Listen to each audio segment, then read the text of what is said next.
Tiers livre, cycle d'écriture. Je l'ai appelé « Prendre » dans une idée bien précise, dans le paysage des différents cycles explorés jusqu'ici. Aller non pas aux frontières, parce qu'on est toujours dans les frontières de l'écriture, de la littérature. Par quelque chemin qu'on le prenne, la frontière c'est nous et c'est notre instantanément. Non, c'est d'aller voir dans le champ des autres disciplines comment eux se dépatouillent de leur propre objet et comment, dans le contemporain, s'installent des ruptures, des fissures qui nous concernent littérairement et qu'on peut importer chez nous. Ça veut dire qu'à la fois, dans le champ de ces différentes démarches, et en particulier aujourd'hui avec le peintre Jean Hélion, c'est pas forcément d'aller se couler dans leurs usages du texte, mais de se saisir de ces usages du texte pour ces hommes et ces femmes d'autres champs disciplinaires. Quand ils s'en servent, ça nous fait une médiation. On peut s'en servir de petits tunnels pour aller trouver leur univers et faire que ça se réinsuffle dans nos pratiques. Mais il ne s'agit pas de leur emprunter des modes différents de tenir langue. Je pense que, par exemple, la langue d'Hélion est parfaitement sage. Par contre, elle est lestée de son être de peintre. C'est compliqué pour moi d'aller sur ces choses fragiles. Alors, on a fait un prologue où là, on était vraiment uniquement sur une question de, pour se chauffer, se mettre en train, sur cette question de la vue verticale, par exemple, ce qui se passe avec les drones et toutes les nouvelles esthétiques qui surgissent là, la question d'utiliser des dispositifs optiques, ce qui n'est pas jeune d'ailleurs en littérature, mais dans le contexte urbain d'aujourd'hui. On avait fait ça avec les textes de Marcel Cohen, et puis sa paire de jumelles a observé la ville de Hambourg. Et puis tout de suite, on est parti dans les zones beaucoup plus agitées, difficiles, les partitions de Gina Pan. Et waouh, c'est ça qui nous a lancés dans le bain. La dernière fois, j'ai pris ces cantors, à la fois pour cette présence poétique que je dirais magistrale, émouvante de ces textes tout au long de sa vie, mais sur cette question de l'insémination artistique. Il ne s'agissait pas d'aller travailler sur l'enfance, il ne s'agissait pas d'aller travailler sur notre biographie, mais il s'agissait de traverser sa propre biographie pour trouver ces incitateurs, ces déclencheurs de curiosité. Ce qui aujourd'hui nous met en trouble, ce qui aujourd'hui fait que c'est dans le langage qu'on trouve, chacune d'entre nous, notre vecteur, notre voie principale. Alors, ceci étant posé, on va continuer d'explorer presque discipline par discipline. Ça ne sera jamais systématique de cette façon-là, mais en tout cas, l'envie d'aller, c'est presque comme on décollerait quelque chose, et que cette petite chose fragile, fine, juste décollée, qui ne concerne pas un usage de langue, mais un rapport entre une curiosité et ce à quoi elle s'affronte, et comment elle convoque un champ disciplinaire, des techniques, des gestes, pour s'y confronter, et puis, si par hasard, là, dans cet endroit, il y a dépôt de langage, eh bien, ce dépôt de langage, ça nous donne cette mécanique qu'on transvase précautionneusement, fragilement, là où nous on est, pour nous y risquer à notre tour. Et on n'est plus dans la littérature qui se reproduit elle-même, d'après ses propres ensemencements, je ne pourrais pas le dire autrement, mais on est dans des gènes rapportés. Je vais arrêter cette métaphore, mais quelque part, c'est bien ce que j'ai envie qu'on tente collectivement. Alors, deuxième point, et ça je m'en suis toujours dit, c'est pas pour me défiler, mais jamais autant que dans un cycle comme celui-ci, moi ma seule position c'est de dire, là peut-être il y a quelque chose à trouver. Mais autant quand je travaillais en école d'art pouvez dire je vous donne ça à travailler, à explorer, parce que je pense qu'il y a tel enjeu, telle précision, telle chose. Là, on est tout de suite en laboratoire. Alors je sais que c'est difficile, mais attention, dans cette difficulté, on a des outils. Et vous savez ce que c'est l'outil ? Eh bien c'est vous. C'est précisément le fait que ce qui s'écrit donne un appui, on crée ce paysage fragile, dispersé, extrêmement divers. Ça peut paraître même intimidant quand on arrive dans ces pics, qu'on voit déjà toutes ces masses de textes qui commencent à s'inscrire. Mais je crois que c'est fascinant ce qui se passe aussi en ce moment, parce qu'à mesure que ces textes s'installent, ils constituent eux-mêmes un objet littéraire qui évolue, et petit à petit, on commence à les trouver, ces territoires. Alors Jean Hélion, peintre de son état, mais qui a quand même laissé des écrits, il naît en 1904. C'est pas pour faire de l'histoire ou des références, c'est parce que c'est juste un tout petit peu après la fabuleuse année 1899, où sont nés Nathalie Sarraute, Henri Michaud, et quelqu'un qui va être important là, Francis Ponge. Et puis, juste un petit peu après lui, 1909, 1907, les deux, eh bien c'est Julien Gracq, c'est Maurice Blanchot. Mais si vous êtes familier, par exemple, de ce grand continent qu'est l'œuvre de Ponge, où il y a évidemment les partis pris des choses, rage de l'expression, méthode, tout ce qu'on a exploré déjà souvent dans d'autres cycles, mais il y a tout un autre versant qui est l'atelier contemporain. Et dans ces textes rassemblés génériquement dans l'atelier contemporain de Francis Ponge, il y a Dubuffet, il y a Fautrier, il y a Braque, il y a Hélion. Et c'est peut-être là aussi où je voudrais qu'on enracine ce cycle au plus profond. C'est-à-dire que Ponge, quand il publie en 1935, donc il a 35 ans, Parti pris des choses, le Parti pris des choses, ça fait déjà 7 ans qu'il est rédigé. Cet homme-là, de 1928, donc c'est 28 ans, jusqu'à 1935, s'obstine à proposer un manuscrit de poésie dont personne ne veut, au lieu d'aller en écrire un autre. Et c'est dans ce qu'il y a d'inachevé, dans ce qu'il y a d'encore maladroit du Parti pris des choses, qu'il va trouver ce qui petit à petit va devenir sa marque. Mais qui lui donnera un début de reconnaissance quand ? Dans les années 70, grâce à Philippe Solers et d'autres. Mais dans toute cette période, au moins jusqu'à 1947, c'est qui ses amis ? C'est les peintres. C'est la fraternité d'artistes qui fait que ceux-là reconnaissent dans son travail de poésie quelque chose qui les concerne au profond. Alors là, ça déborde, ça nous éloigne d'Hélion, on y revient, mais cette figure du dialogue entre champs disciplinaires, pour moi, c'est dans l'atelier contemporain de Francis Ponge qu'elle trouve son expression. Là où la littérature amorce une mue d'elle-même, au sens où le même Ponge dit de Lautréamont, il a retourné la littérature comme un gant. Et ces mues de la littérature en elle-même, elles sont un geste d'artiste que, eh bien, cette espèce d'inertie, mais inertie pas au sens pas vouloir bouger, inertie au sens où on l'emploie en mécanique, en physique, un volant d'inertie. Ces choses qui tournent lentement mais qui continuent d'alimenter la force d'une turbine, etc. Comment on le fait craquer ? Comment on le déporte ? Et ça, on va l'avoir en tête aujourd'hui. Alors Jean Hélion, le propos, c'est pas de l'aimer ou de ne l'aimer pas. Pour moi, il n'y a pas de question de tri, de hiérarchie. Et c'est un autre paradoxe sur lequel je ne vais pas insister, ce n'est pas le moment. Mais qu'est-ce qui fait que, par exemple, un auteur, dans notre bibliothèque, c'est quelqu'un à partir duquel on peut fabriquer une proposition d'écriture. Je m'entends dans le champ pédagogique. Par exemple, je travaille beaucoup avec Julio Cortázar, mais je n'ai jamais réussi à travailler vraiment avec Jorge Luis Borges.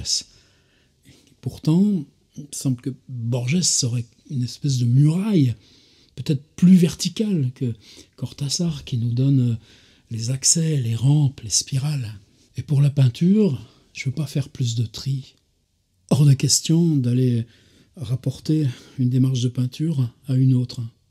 Peut-être que justement, c'est la modestie de Hélion qui nous permet aujourd'hui d'en faire comme un prisme optique pour voir à la fois l'histoire de la peinture, sa propre histoire, et ce qu'on va lui prendre aujourd'hui, nous, pour travailler. Alors vous savez qu'il y a une période pas académique, mais où Hélion prend ses marques, travaille durement le dessin, l'idée même de réel, le portrait. Et puis arrive la grande cassure de la Seconde Guerre mondiale. Il est mobilisé, fait prisonnier, ça concerne tellement de monde, Claude Simon, Julien Gracq et tant d'autres. Et puis il arrive à partir aux États-Unis, et c'est là où il va prendre l'abstraction en pleine figure. Il y avait déjà eu le cubisme, il y a déjà eu le futurisme, tout était prêt, mais c'est là où il va se réaliser par son chemin dans l'abstraction.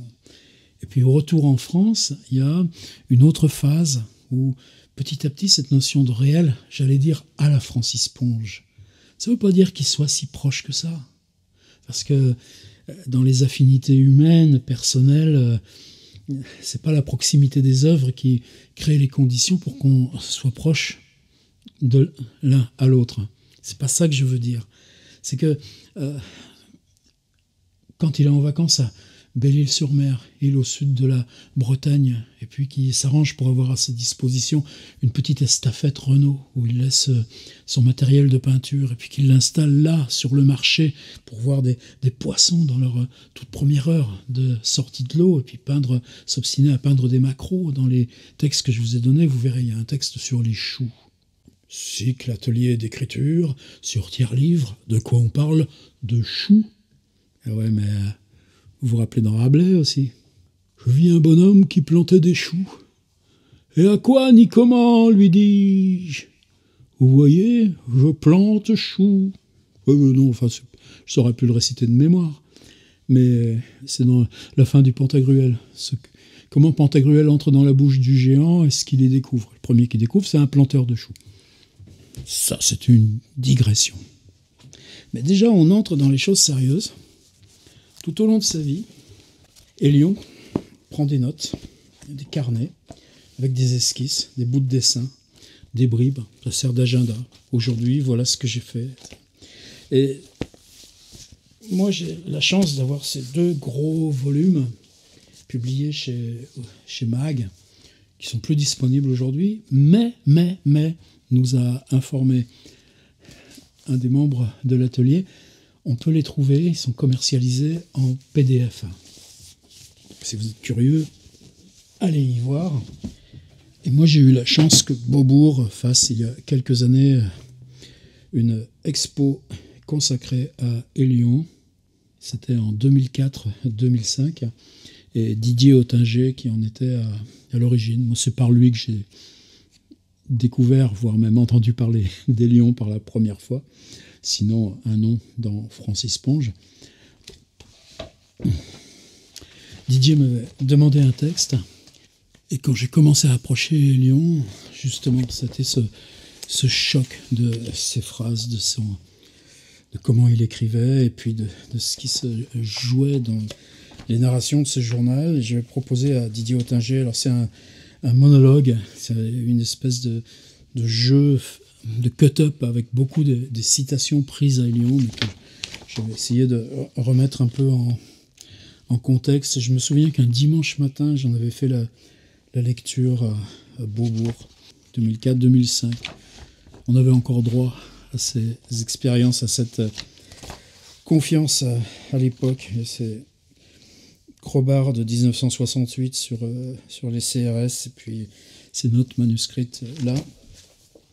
Et quelques temps après l'expo, j'avais dit à Didier Ottinger, bon, il faut que je te rapporte les 2 énormes bouquins chez Mag, mais ça me fait de la peine, il faut absolument que je les trouve d'occasion.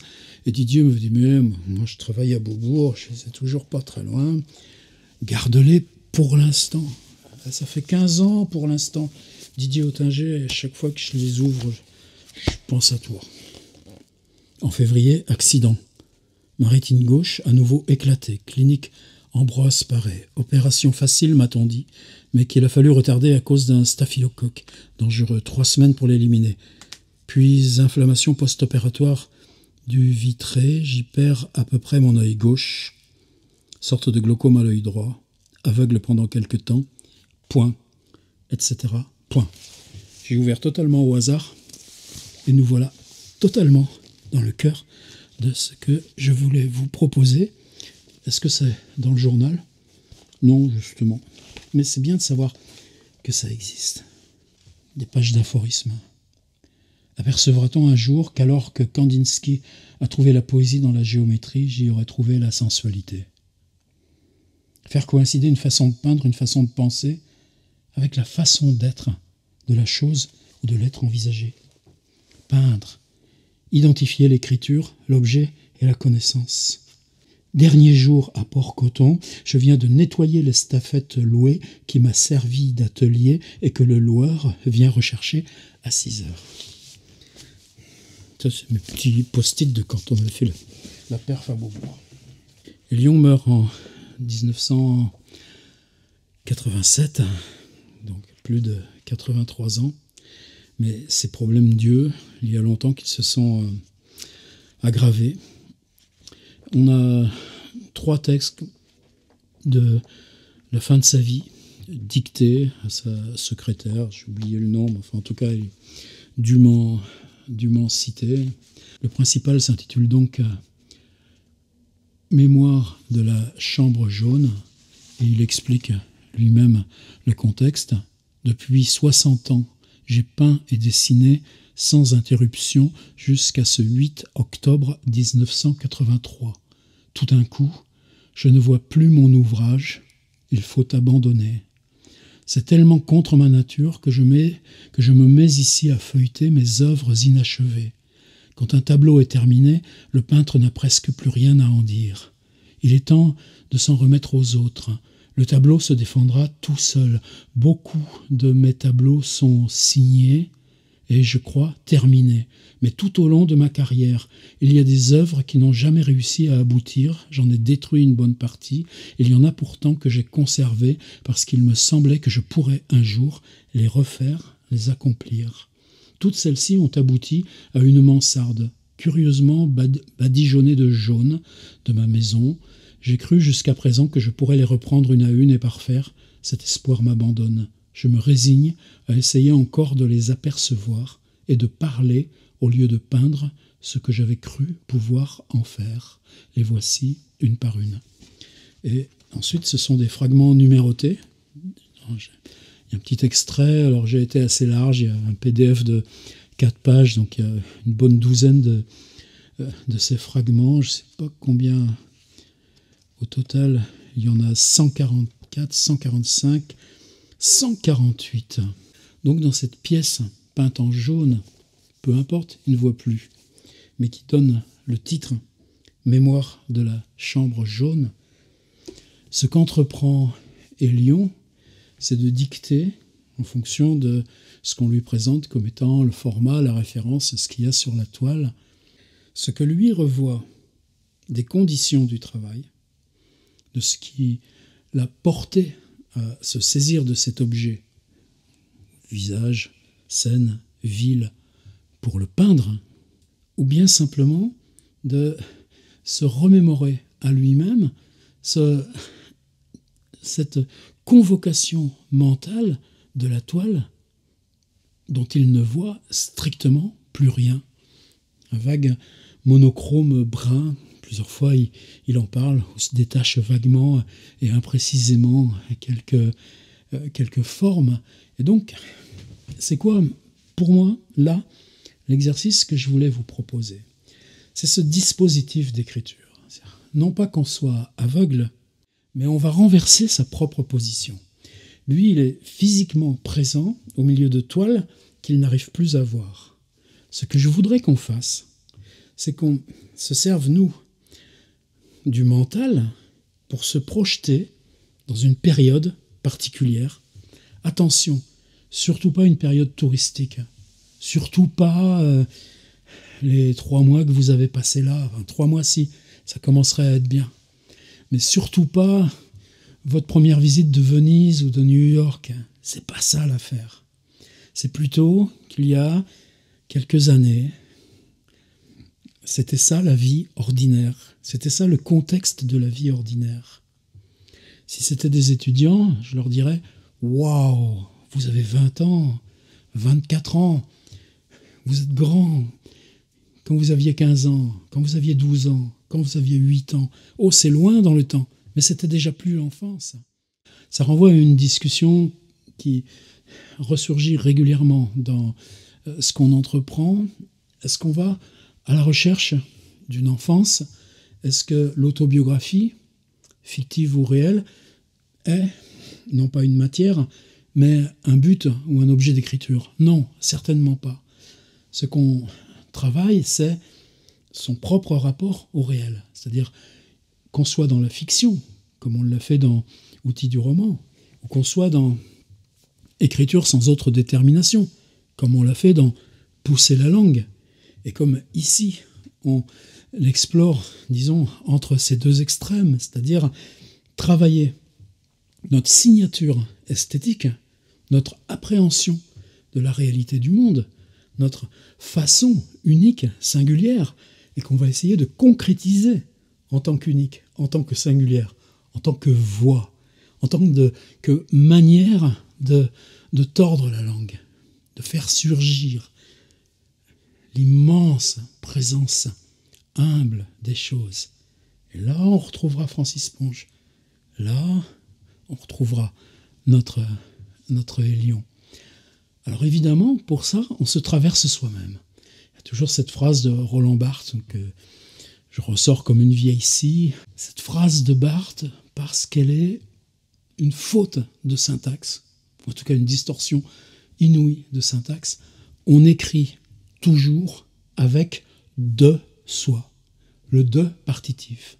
C'est-à-dire comment on puise, on se traverse, mais c'est pas ça qui fait le but, ni même le rapport, la relation ou l'objet littéraire.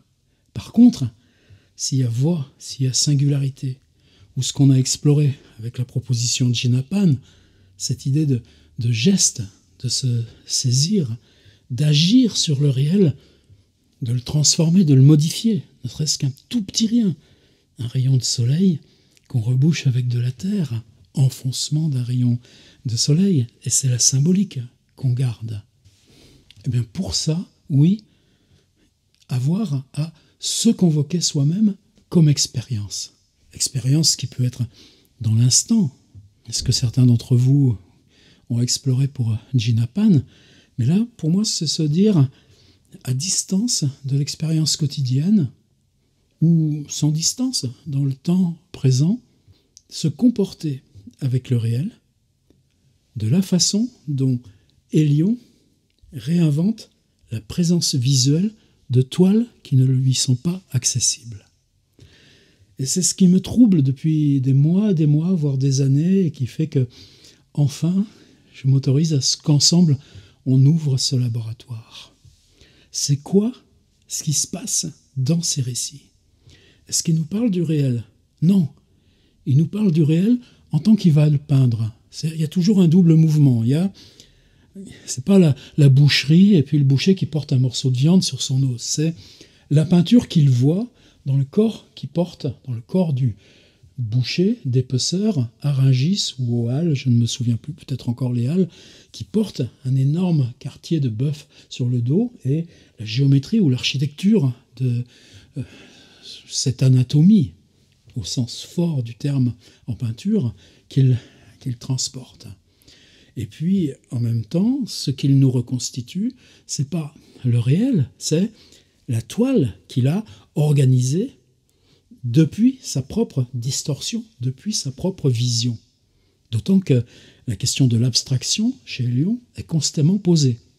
Mais qu'il va trouver encore plus de ce rapport à l'abstraction, d'un rapport absolu ou essentiel, selon le mot du temps, à l'abstraction, qu'il va aller la chercher dans la géométrie d'un chou, objet humble par excellence, comme le cajot de Francis Ponge est objet humble par excellence.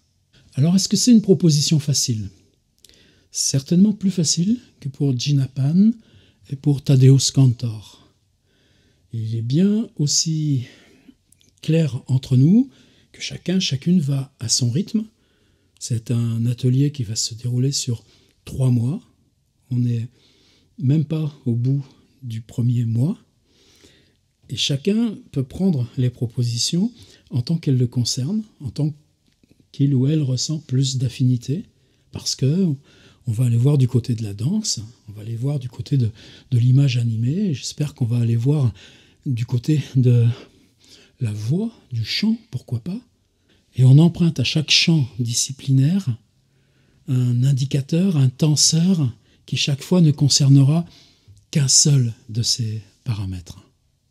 Est-ce que vous vous souvenez, ou pas, parce que les groupes ne sont pas les mêmes, même si moi je parle toujours au même interlocuteur, là, ici, devant moi.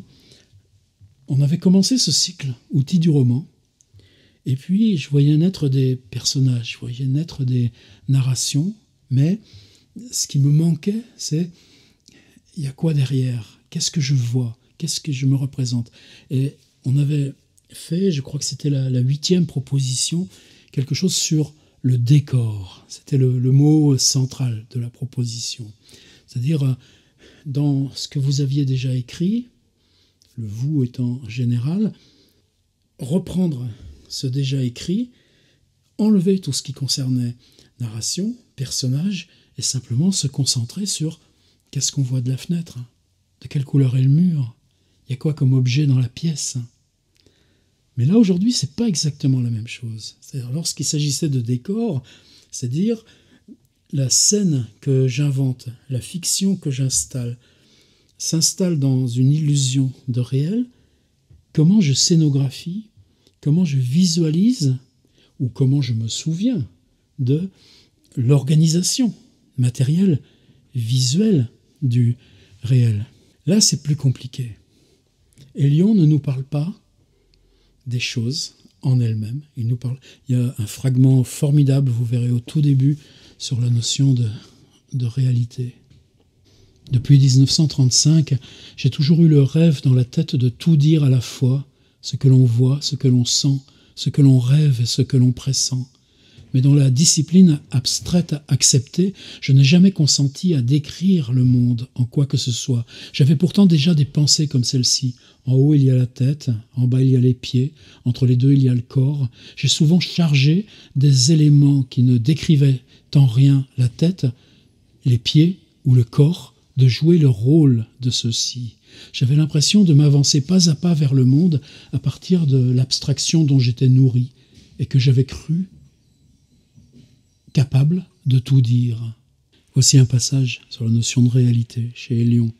Le réel, en fait, est un songe.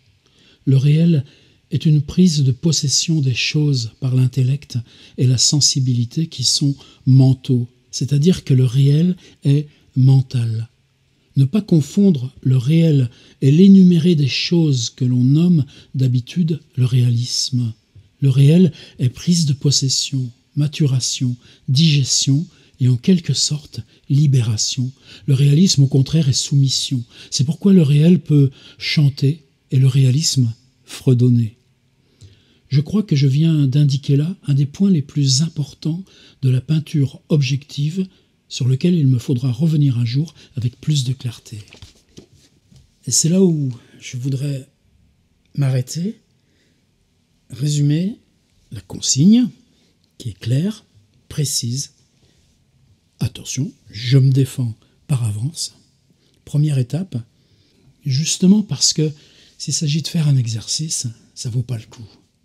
La question, c'est de savoir à quel endroit vous emmenez l'écriture pour qu'elle vous surprenne. Mais pour qu'elle vous surprenne, il faut que vous sachiez que d'avance, qui est l'intuition, que sous cette trappe, vous avez quelque chose à faire. Même si c'est des choses que vous avez déjà balayées, déjà ouvertes, déjà écrites. Revenir là et voir ça de plus près, ou en tout cas le voir autrement. Alors la première étape, ce serait de choisir ce territoire. Champ chirurgical, si vous voulez. Vous savez, on met des blouses, des tissus, et puis il y a juste la petite zone qui va être accessible bien nous, il faut faire ça, d'abord. Que vous sachiez que, je vous dis, non pas la première fois que vous avez vu New York ou la première fois que vous avez vu Venise ou Tokyo ou ce que vous voulez, simplement, dans cette période que vous convoquez, dans cette période que vous ouvrez, à quelque distance biographique qu'elle soit, vous avez encore un petit peu de mystère. Ce mystère vous concerne. Je ne demande pas de travail autobiographique. Il faut que ce soit strictement clair. Mais dans cette période que vous allez réouvrir, l'autobiographie est le seul chemin. Alors attention, justement, là où l'autobiographie devient une approche, mais ne va pas s'écrire. Et c'est la deuxième étape. Qu'est-ce que vous allez écrire? Qu'est-ce que voit Hélion? Justement, il ne voit plus. Il a des toiles dont il ne sait plus l'image telle qu'il l'a fabriquée, conçue, développée, refaite des tas de fois, là, juste devant lui. Donc, il dicte pour sa propre mémoire ce qu'il y a sur l'image et qui ne lui est pas accessible. Ekphrasis ou pas ekphrasis, c'est autre chose, puisque à mesure que la diction ou l'énonciation se fait, est-ce que la toile peut dire « non, je ne suis pas comme ça » ? Elle ne le peut pas. Donc c'est comme le rêve. Le récit devient objet, devient la totalité en lui-même. C'est un peu compliqué, pas tant que ça. Vous convoquez cette période, un lieu, un appartement, des trajets, toute cette complexité qui va naître parce que c'est plein d'associations, de mouvements, de personnes, d'objets.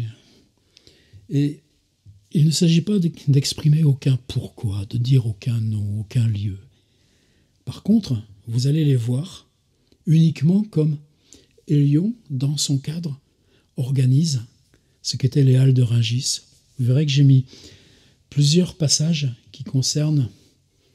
C'est pour ça que je veux faire attention, hein. C'est pas la question du tourisme, on l'évite. Mais pour lui, il y avait tous les étés revenir à Belle-Île, ce petit port breton qu'il affectionnait. Et donc, pour Belle-Île, il y a les taches de couleur, les éléments de couleur, la perception du réel, la luminosité qui lui est propre. Et ça, c'est ça pour moi, la deuxième étape. C'est-à-dire, une fois que vous avez fait cette convocation mentale et que vous vous déplacez mentalement vers une période pour peu juste que pour vous elle lève une interrogation, de laisser venir uniquement ça. Non pas le réel, mais cette représentation qu'il a déposée à l'intérieur de vous, qui est faite, là on oubliera les peintres, hein. C'est des sensations auditives, c'est des sensations même liées à comment on respire. C'est des sensations de couleur. C'est du rapport du corps, comment il se déplace. Mais précisément, cette immersion de soi-même qu'on fait dans la réalité mentale qu'on convoque à distance, on ne la convoque qu'en tant que suite, accumulation, brossement d'images. C'est juste un déplacement. C'est quelque chose qui effleure une surface. Mais dans ces effleurements de surface, il y a des choses très abstraites, des sentiments de couleur. Je vous dis, des choses auditives, des distorsions de forme. C'est une manière de traiter le réel à distance. Et là, pour moi, c'est le sens même de ce qu'on entreprend ensemble.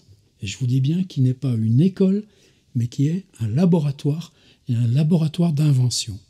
Si chez vous, vous avez quelque part l'atelier contemporain de Francis Ponge, ou si vous le trouvez dans la bibliothèque du quartier, pourtant que les bibliothèques soient ouvertes, je pense que ça prendra une évidence. Si Hélion arrive à Belle-Île et perçoit le marché de Belle-Île, ce qu'il perçoit, ce n'est pas le réel, c'est comment ce sera dans sa peinture. Et ce qu'il nous en donne dans sa phrase, c'est ce que la peinture disait de ce qu'il avait provoqué. Vous voyez, on est dans comme tendre une surface intercalaire, très fine, presque transparente. Mais c'est une question de distanciation du peintre. Ce qu'il y a dans le réel, non. La façon dont on le percevait. Et là, tout devient mobile.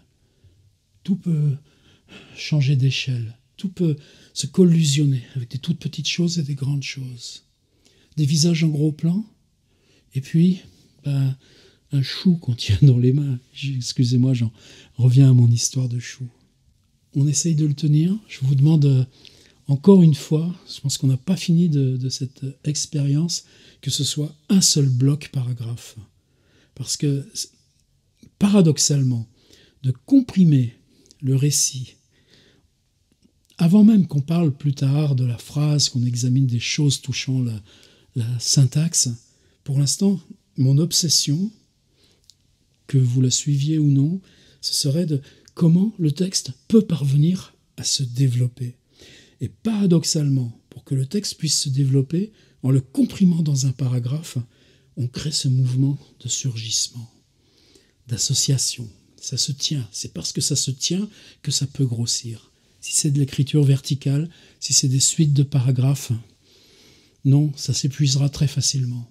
Si on collisionne l'ensemble dans une grosse boule, prenez toutes les métaphores que vous voulez, quelque chose que vous puissiez malaxer, ça va grossir, ça va grossir. Et moi, pour l'instant, j'ai besoin de cette étape où on ne se contente pas d'écrire parce que c'est ça l'exercice, mais d'entrer dans là où la langue peut être malaxée, et parce qu'elle est matérielle, malaxable, avec toutes ces images, ces perceptions, ces sensations, justement parce qu'on ne parle pas du réel, mais qu'on parle de ce qu'on avait subjectivement en soi du réel. Ça vaut aussi pour Dostoïevski, ce que je dis.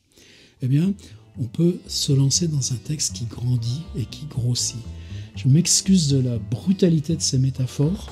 J'ai vraiment besoin de cette masse critique de texte et qu'on augmente la masse critique du texte. C'est pas des questions de prose et de poésie, c'est pas des questions de narration et d'orfèvrerie, c'est simplement, dans ce rapport au réel, il y a de l'infini. Cet infini, on le laisse venir à nous. Eh bien, le texte grandit, on verra ce qui se passe par la suite. Mais pour l'instant, merci humblement de garder cette forme, paragraphe, un seul paragraphe tenu, mais le paragraphe, si c'est la mort de Virgile d'Hermann Brohr, je ne sais pas si vous avez lu ce livre magique, ça peut continuer jusqu'à 800 pages, sans problème. N'oubliez pas, il y a des extraits de la Chambre jaune de Jean Hélion dans le dossier L'emplacement habituel. N'oubliez pas que sur le site, il y a avec la vidéo en accompagnement un résumé, des liens, des choses complémentaires. Puis moi j'attends vos textes.